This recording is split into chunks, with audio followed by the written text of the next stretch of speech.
Have you ever wondered what happens when an author comes face to face with their own nightmares? When the town you've been writing about all your life suddenly decides that you are part of the story. Today, you'll see it with your own eyes. If you want to find out what happens next in Stephen King's Walk Through Derry and meet the one who always waits in the shadows, subscribe to the channel so you do not miss the continuation. Stephen King had learned, over the course of a lifetime spent coaxing monsters out of the dark and onto the page, that there existed a very particular kind of silence, one that did not announce itself with drama or resistance, but instead settled gently over a room like dust, soft enough to ignore and heavy enough to suffocate. This was that silence.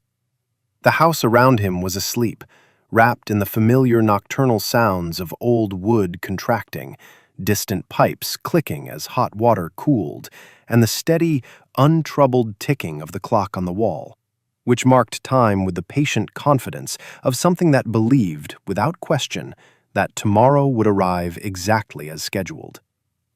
Outside the window, the Maine night pressed close to the glass, the trees beyond it reduced to indistinct black shapes against a darker sky, unmoving, as though the world itself were holding its breath. Stephen King sat hunched over his laptop, fingers hovering above the keyboard, his shoulders tight with a tension he had not consciously acknowledged until that very moment, when the words on the screen refused to advance and the familiar rhythm of typing had faltered into something hesitant and uncertain. He had been writing about Derry again. That, in itself, was not unusual. Writers returned to old places the way the mind returned to unfinished conversations or half-forgotten regrets, circling them without quite understanding why, driven by a sense that something there still required attention. But tonight, the return felt different. He had not chosen Derry so much as found himself already there, knee-deep in its streets and shadows, before realizing how deep he had waded. On the screen, a single sentence waited for him, unfinished, its cursor blinking with a slow, deliberate patience that felt almost accusatory. The town did not remember its dead, but it remembered how they fell. King frowned slightly, leaning closer, his reflection ghosting faintly in the darkened glass of the window beside the desk, because he could not recall typing those words, could not remember forming the thought or deciding on its phrasing. And that absence, small as it was, sent a thin, cold thread of unease winding through his chest. The cursor blinked again. Then the screen rippled.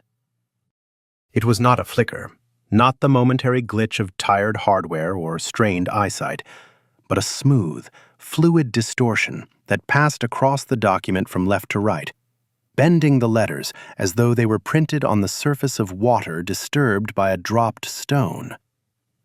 The white background of the page seemed to deepen, to thicken, acquiring a dull, pearlescent sheen that reflected the light in the room differently.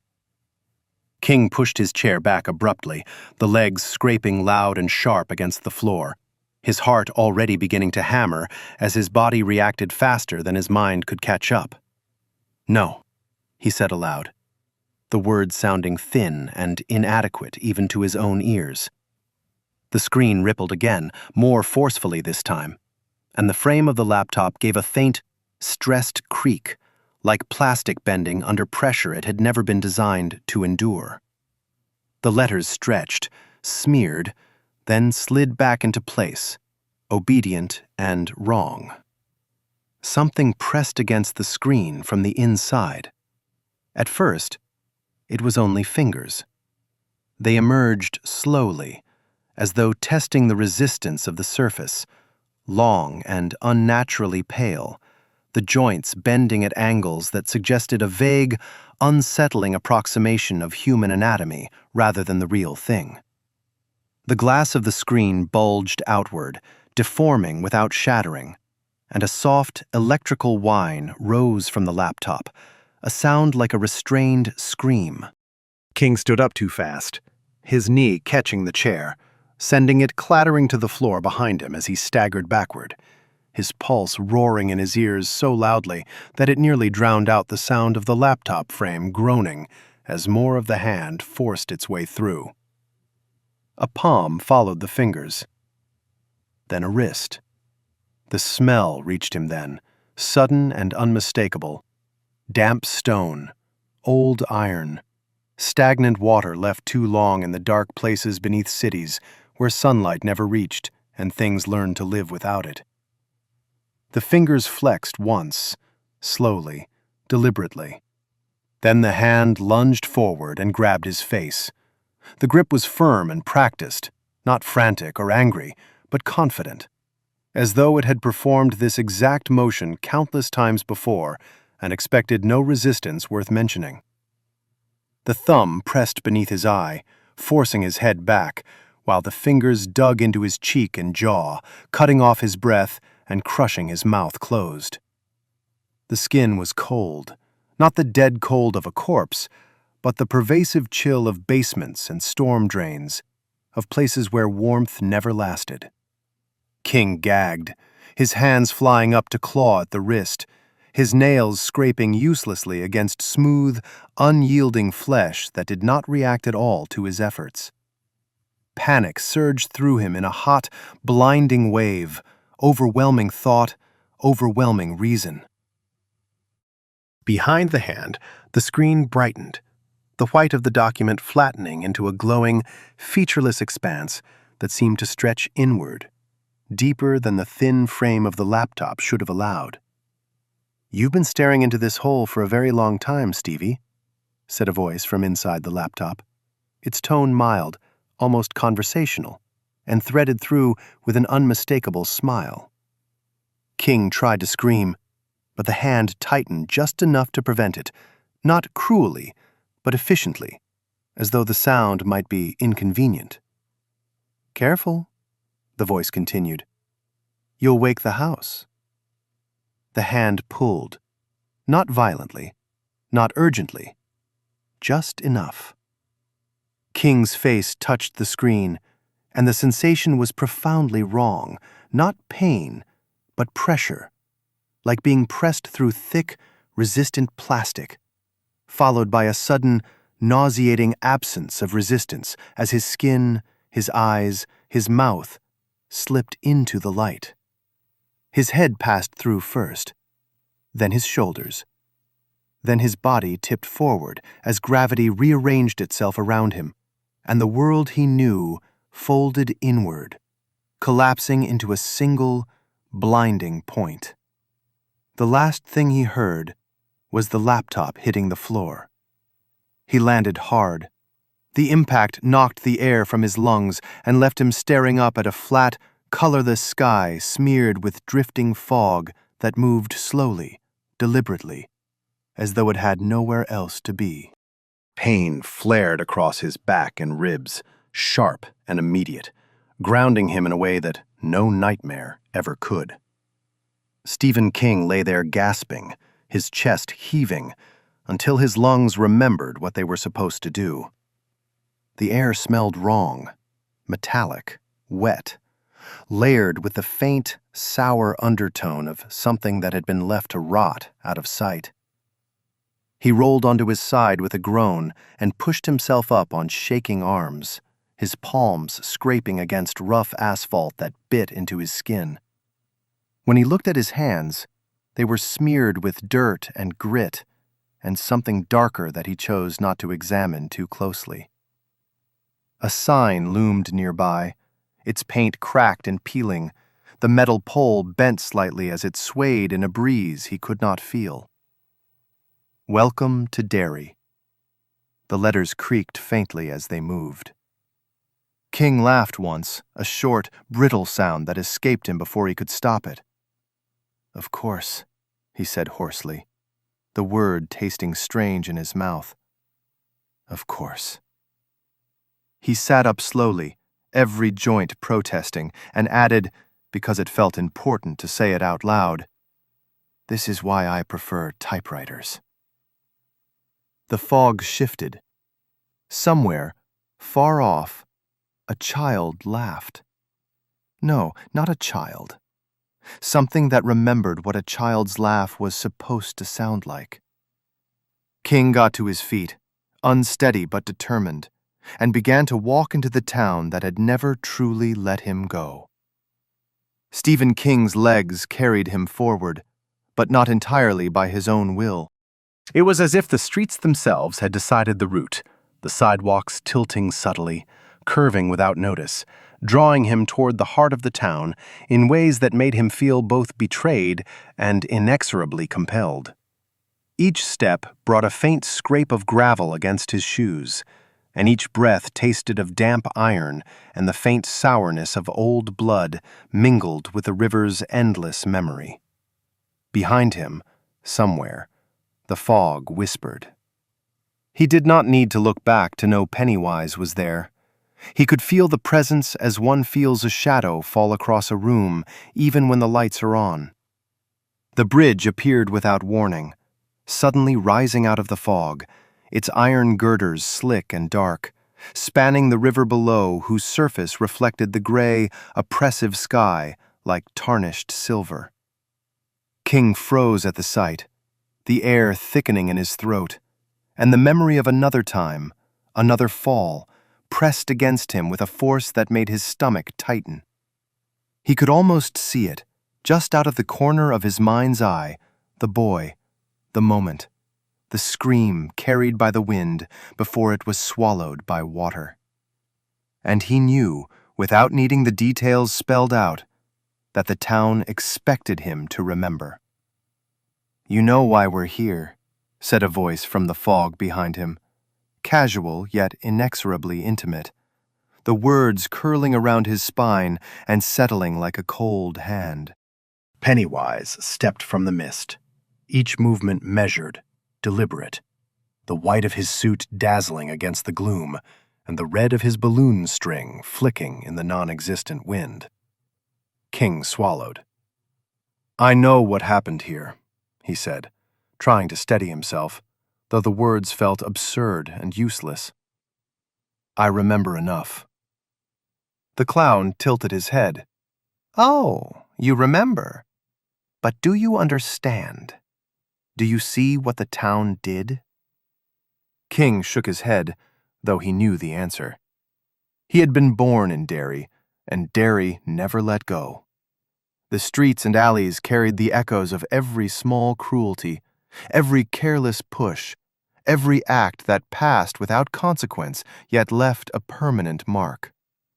"Do not look down," Pennywise said softly, but insistently, as though the command itself were a lure. "Some things are better seen through the mind's eye." King's gaze drifted over the railing anyway. The river below was dark, swollen with rainwater and memory. And there, faintly reflected in the swirling currents, he saw the moment itself, not as a replay, not as history, but as a living pulse of the town's will. He sensed the figure of Adrian Mellon, grown and adult in his body, yet suspended in terror, the sudden violence of friends turned predators, the scream swallowed by the river. The clown's voice cut through the memory. They thought it was just boys, that cruelty could be neat, that the world had nothing watching. But the town never forgets. King's stomach turned. You were there." Pennywise smiled, and it was a movement that stretched his face into something impossible, the lips widening, the teeth sharp and gleaming, too long, too large, catching the faint light of the sky. "Not exactly. I was waiting, watching, hungry. And the river?" He gestured vaguely. "It remembers too. It keeps." The words made King's skin crawl. He realized that the horror was not just in what had happened to Adrian, but in the way Derry allowed, shaped, and preserved it, like a stone pressed into amber. Pennywise was not simply a predator. He was the conduit, the expression of that memory given teeth and whimsy. King forced his eyes back to the bridge. His hands gripped the railing, slick with rain or perhaps with something that felt like sweat but was too cold to be his own. The water below moved, sluggish and silent, and he could almost hear the distant plop, the echo of someone falling into dark currents, the helpless splash and the gasp of air. Not a child, not a boy, not exactly. Adrian. An adult, yes, grown, and yet in that moment, the vulnerability of life itself rendered him small. "Do you see it?" Pennywise said, stepping closer, the soles of his shoes quiet against wet steel. "Do you see why I had to smile?" King swallowed hard. It was not your doing," he said, though even to himself the words rang hollow.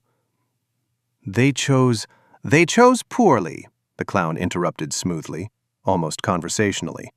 "And the town enhanced the choice. A small push, a laugh too long, a word thrown where it should not be. And then, after you think it ends. But it does not, Stevie. It never ends." King's eyes flicked to the far bank. For an instant, just a heartbeat, he saw the white of a gloved hand, the reflection of countless balloons in the river's ripples, each one scarlet, blue, green, yellow, drifting and shimmering, as if the sky itself had burst into color for a brief, mocking celebration. And he knew, without seeing the details, that this had been Adrian's last moment under the bridge, the moment of utter helplessness, suspended between the will of the boys and the will of the town made flesh. Pennywise's voice was closer now. "Come. There are other streets, other memories. You need to walk them, touch them, feel what you write." King's legs moved of their own accord, drawn forward by the fog, by the street, by the weight of history pressing on him. Behind him, Pennywise followed silently, no longer simply an observer, but the inevitable measure of every step, a shadow made substance. They wound through the town as night deepened. Each street seemed to fold inward, narrowing and lengthening in ways that made the journey feel endless. King passed familiar storefronts, a diner shuttered for decades yet somehow smelling faintly of fries and coffee, a pharmacy whose windows were dark but not empty, a movie theater advertising films no one had seen for 20 years. Everything had a weight, an intention, as if Derry itself had leaned forward to inspect him. And then the Neibolt house appeared. The house sat crooked on its lot, windows dark and unwelcoming, yet somehow alive with a presence that seemed to pulse in time with King's own heartbeat. He knew, instinctively, that this would be a test. Not violence, not trickery, but a measure of courage, perception, and memory. He pushed the door open, stepping inside, and the smell of rot and dust hit him in waves. The stairs groaned underfoot, the floorboards whispering his name. Pennywise did not follow immediately.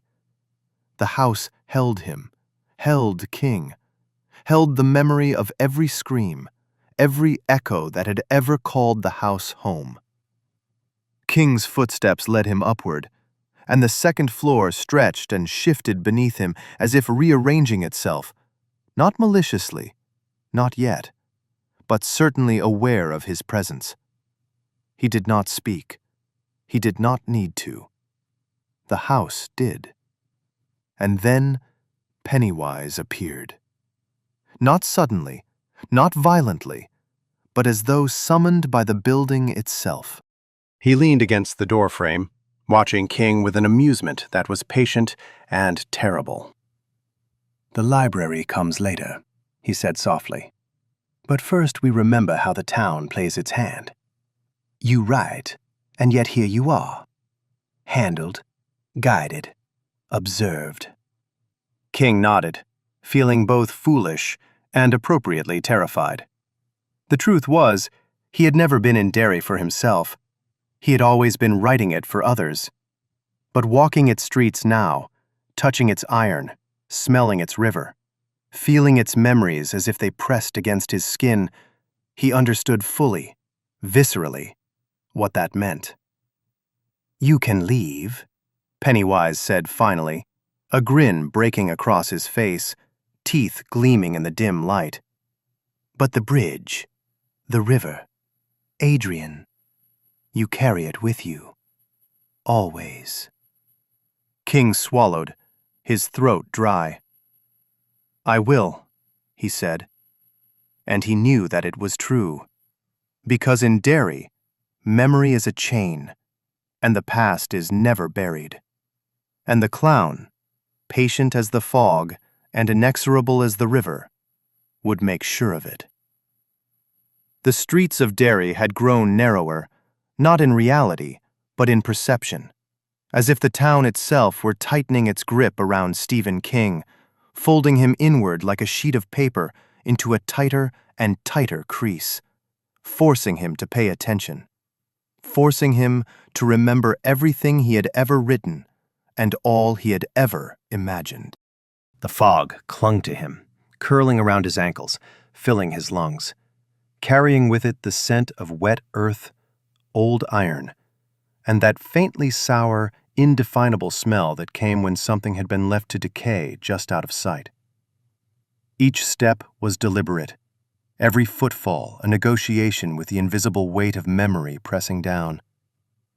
And he felt Pennywise not just behind him, but in the air, in the fog, in the subtle sway of the lamp posts, guiding, testing, observing. King did not speak. There was no point. The town itself seemed to breathe, whispering his name in 1,000 tiny currents of sound.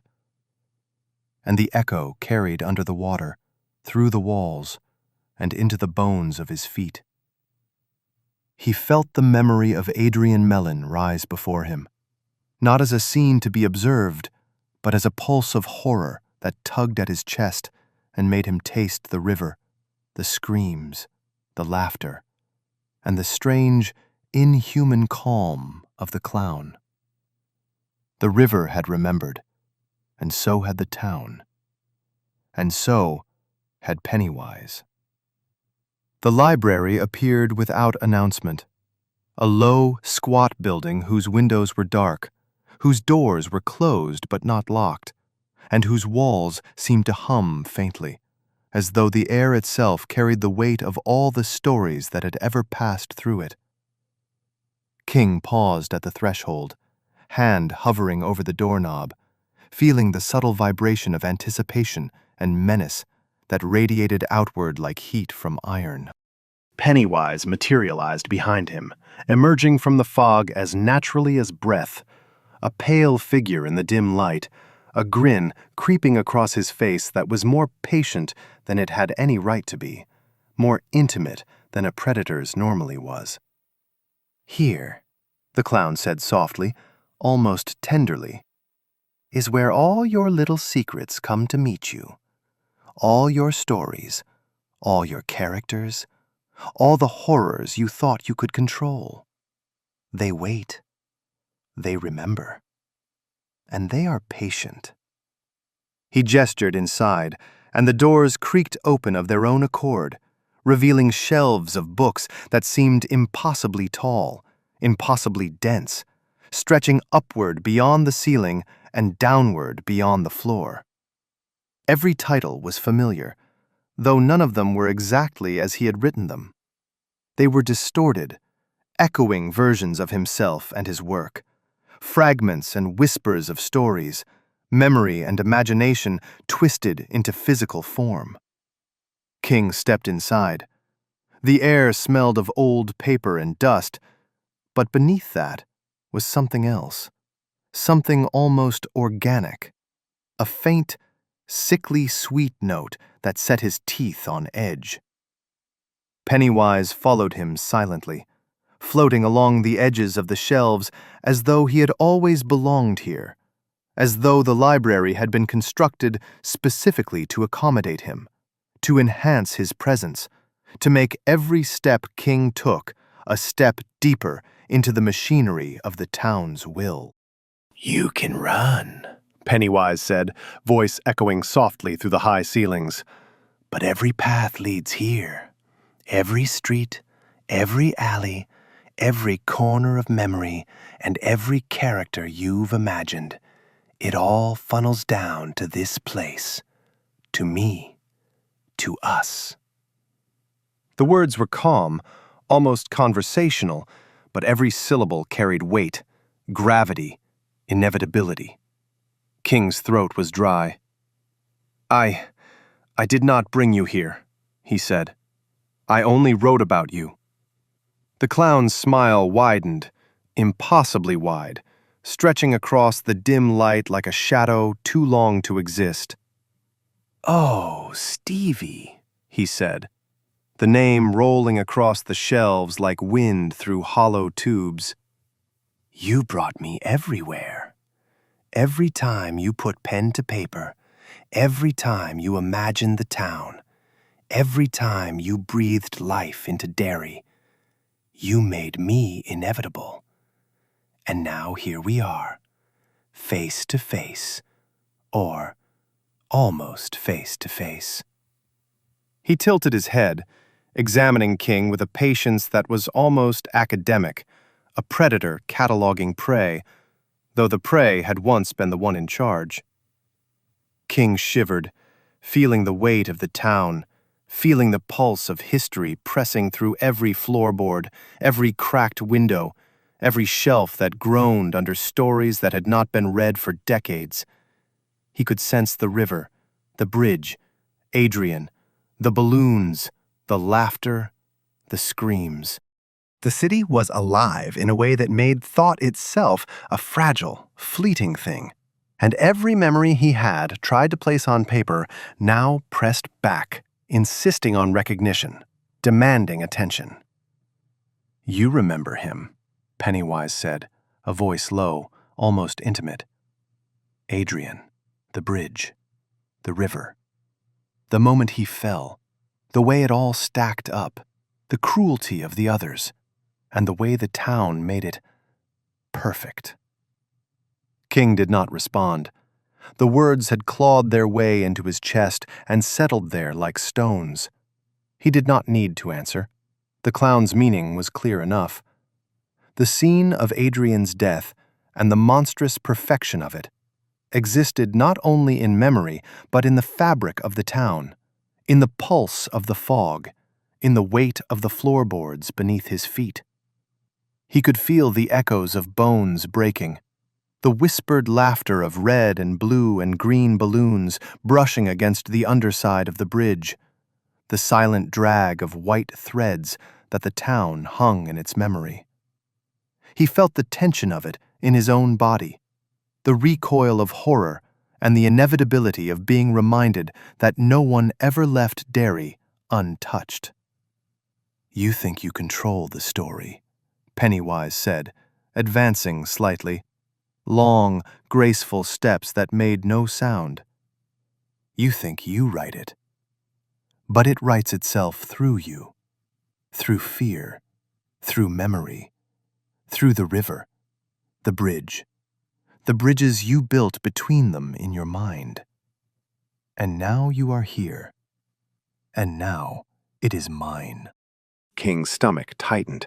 The library seemed to pulse in response, the shelves bending subtly, the air thickening, carrying the faintest murmur of thousands of pages whispering together, a low susurration that became a chant, a sound that pressed in on him from every side. He could feel the story, the one he had written, the one he had lived, the one the town had claimed, folding around him. And he knew he could not escape it. Not now. Not ever. Pennywise reached out, one hand, gloved and white, stretching unnaturally long through the air. King flinched, but did not move back. He could feel already that retreat was pointless. The fingers brushed against his arm, light as a feather, heavy as a chain. And then the hand tightened just slightly, enough to remind him that it could crush him, could drag him into the spaces between the shelves, could pull him into the memory of Adrian's fall, into the river, into the laughter, into the red of the balloons, into the weight of the town itself. "You will write it," Pennywise said, voice soft now, almost gentle, almost intimate. "Or you will live it, and living it is permanent." King's knees buckled slightly under the weight of realization. He had spent his life imagining Derry, observing it from the distance of a page, keeping his fingers outside of the horror. Now the horror was inside him, wrapped around his chest, pushing into his lungs, and the clown was nothing less than its embodiment, a figure of patience and predation and inevitability. He could smell the paper, feel the fog, hear the distant slap of water against the bridge, feel the echo of bones breaking and balloons brushing together in the river's memory, and he knew without question that the town would not release him, not ever. "You understand," Pennywise whispered, tilting his head and letting his eyes, impossibly bright in the dim light, pin him to the floorboards, the walls, the ceiling, "that there is no ending here. Only continuation, only memory, only fear, only me." King tried to speak, tried to argue, tried to push against it with every ounce of his reason, but the words caught in his throat, suffocated by the oppressive presence of Derry itself, by the weight of all the falls, all the screams, all the times the town had waited, and now waited again for him to see, to remember, to understand. And he understood. The room tilted, the shelves shifting subtly, subtly enough that one could question whether it was real or imagined. The fog drifted in through broken window panes, carrying the taste of iron and wet fabric, the smell of the river, and the memory of a boy, a man, falling. The clown smiled wider, teeth impossibly long, eyes glinting with a sharpness that cut through memory itself. And he leaned closer, the gloved hand brushing King's shoulder once more. "You are inside the story now," he said. "And inside the story, there is no leaving." Stephen King pressed his hands to the nearest shelf, felt the paper and ink, felt the weight of every word he had ever written pressing back, every story twisting, bending, writhing. He felt the city breathing around him. He knew that he could never truly separate himself from it again. The river, the bridge, the fall, the scream, the balloons, the laughter, the fog, the library, the shelves, the stories. They were all one. And he was in the middle of it, part of it, claimed by it, eternally. And in the final silence, thick and absolute, he realized what it meant to be a witness, a participant, and a prisoner all at once, in a town that never forgot, never forgave, and never, ever released its own.